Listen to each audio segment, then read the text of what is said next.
Semangat pagi, rekan-rekan ASN yang saya hormati. Hari ini kita akan membahas topik yang sangat penting, yaitu prinsip-prinsip pelayanan publik. Pelayanan publik adalah jantung dari interaksi antara pemerintah dan masyarakat. Dalam presentasi ini, kita akan menggali lebih dalam tentang apa yang menjadi dasar dari pelayanan publik yang baik dan berkualitas. Mari kita mulai perjalanan kita untuk memahami prinsip-prinsip ini bersama-sama. Pelayanan publik bukan hanya sekadar tugas pemerintah, tetapi merupakan tanggung jawab yang harus dijalankan dengan sebaik-baiknya. Ketika pelayanan publik dilakukan dengan baik, masyarakat akan merasa lebih percaya kepada pemerintah. Hal ini penting karena kepercayaan adalah fondasi dari partisipasi masyarakat dalam pembangunan. Mari kita gali lebih dalam mengenai definisi pelayanan publik yang akan menjadi dasar pemahaman kita.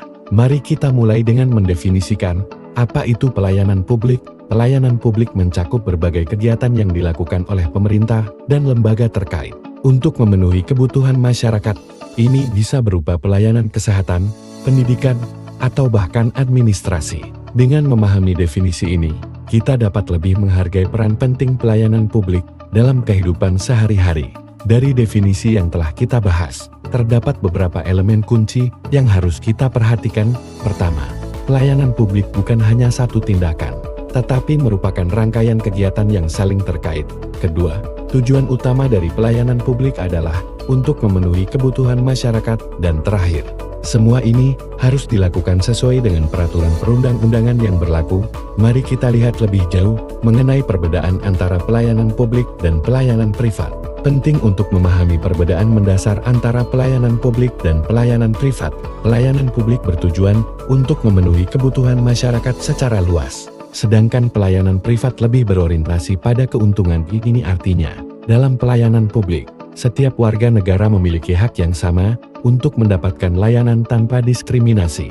Mari kita lanjutkan dengan contoh-contoh nyata dari pelayanan publik. Sekarang, mari kita lihat beberapa contoh konkret dari pelayanan publik yang kita temui sehari-hari. Misalnya, pelayanan administrasi kependudukan seperti pembuatan KTP, pelayanan kesehatan di puskesmas, dan pelayanan pendidikan di sekolah negeri. Ini adalah contoh nyata dari bagaimana pelayanan publik berfungsi untuk memenuhi kebutuhan masyarakat. Selanjutnya, kita akan membahas tujuan dari pelayanan publik. Tujuan utama dari pelayanan publik adalah untuk mewujudkan kesejahteraan masyarakat. Ketika pelayanan publik berjalan dengan baik, kualitas hidup masyarakat akan meningkat. Selain itu, pelayanan publik yang berkualitas juga berkontribusi pada terciptanya pemerintahan yang baik, atau yang kita sebut good governance. Mari kita beranjak ke pembahasan mengenai undang-undang yang mengatur pelayanan publik. Undang-Undang Nomor 25 Tahun 2009 adalah landasan hukum yang sangat penting dalam penyelenggaraan pelayanan publik di Indonesia. Undang-undang ini mengatur hak dan kewajiban baik bagi penyelenggara maupun penerima layanan, serta menetapkan standar pelayanan publik yang harus dipatuhi. Pemahaman yang baik tentang undang-undang ini sangat penting untuk memastikan bahwa pelayanan publik berjalan dengan baik dan sesuai dengan ketentuan yang ada. O25 tahun 2009 lahir sebagai respon terhadap tuntutan masyarakat yang menginginkan pelayanan publik yang lebih baik, transparan, dan akuntabel. Dengan adanya undang-undang ini, diharapkan kualitas dan kinerja pelayanan publik dapat meningkat, serta memberikan perlindungan dan kepastian hukum bagi masyarakat. Mari kita lihat lebih jauh mengenai ruang lingkup dari undang-undang ini. Ruang lingkup O25/29 mencakup berbagai aspek pelayanan publik, termasuk jenis-jenis pelayanan yang diberikan, siapa saja penyelenggaranya, dan siapa yang menjadi penerima layanan. Ini penting untuk dipahami, agar kita semua bisa mengetahui hak dan kewajiban masing-masing dalam konteks pelayanan publik. Selanjutnya, kita akan membahas asas-asas pelayanan publik menurut undang-undang ini. O25 tahun 2009 mengamanatkan penyelenggaraan pelayanan publik berdasarkan asas-asas yang sangat penting. Asas-asas ini memastikan bahwa pelayanan publik dilakukan untuk kepentingan umum, memberikan kesamaan hak kepada semua warga negara, dan menjamin akuntabilitas penyelenggara. Dengan memahami asas-asas ini, kita dapat memastikan bahwa pelayanan publik yang kita berikan adalah adil dan transparan. Setiap penerima layanan memiliki hak dan kewajiban yang harus dipahami.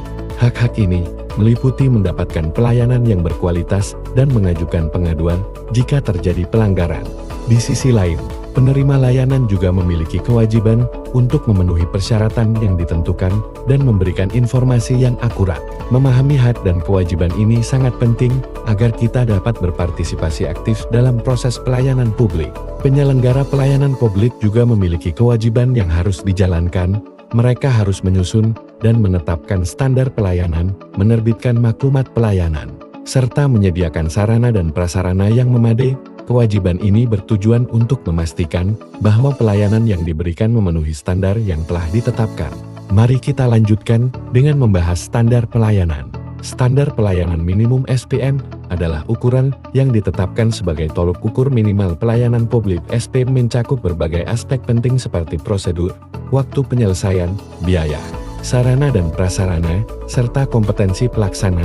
Dengan adanya SPM, kita dapat memastikan bahwa pelayanan publik yang diberikan memenuhi standar yang diharapkan oleh masyarakat. Mari kita lihat lebih lanjut tentang implementasi SPM. Implementasi SPM melibatkan beberapa tahapan penting. Pertama, penyusunan SPM yang melibatkan penetapan indikator kinerja dan target yang terukur. Selanjutnya, sosialisasi SPM kepada seluruh pihak terkait agar semua orang memahami standar yang ditetapkan. Terakhir, pemantauan dan evaluasi kinerja pelayanan berdasarkan SPM secara berkala untuk memastikan bahwa pelayanan yang diberikan tetap berkualitas. Penerapan SPM memiliki banyak manfaat, antara lain meningkatkan kualitas pelayanan publik, memberikan kepastian hukum bagi penerima layanan, serta meningkatkan akuntabilitas penyelenggara. Dengan menerapkan SPM secara efektif, kita dapat membangun kepercayaan masyarakat terhadap pelayanan publik yang kita berikan. Mari kita lihat contoh penerapan SPM dalam praktik. Mari kita lihat contoh konkret dari penerapan SPM di sebuah kantor pelayanan pembuatan KTP.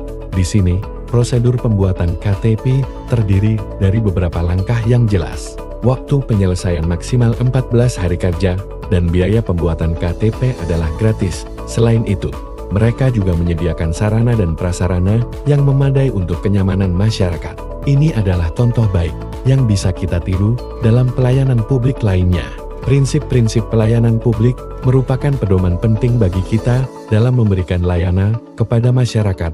Profesionalisme, keterbukaan, dan akuntabilitas adalah beberapa prinsip yang harus kita terapkan. Dengan menerapkan prinsip-prinsip ini, kita dapat mewujudkan pelayanan publik yang berkualitas dan berorientasi pada kepuasan masyarakat. Mari kita bahas lebih lanjut mengenai prinsip-prinsip utama pelayanan publik. Prinsip utama pelayanan publik meliputi profesionalisme, keterbukaan, akuntabilitas, keadilan, dan kesetaraan. Ini semua saling berkaitan dan mendukung satu sama lain. Misalnya, keterbukaan dalam memberikan informasi akan mendukung akuntabilitas penyelenggara. Dengan menerapkan prinsip-prinsip ini, kita dapat meningkatkan kualitas pelayanan dan kepercayaan masyarakat. Mari kita tutup presentasi ini dengan kesimpulan.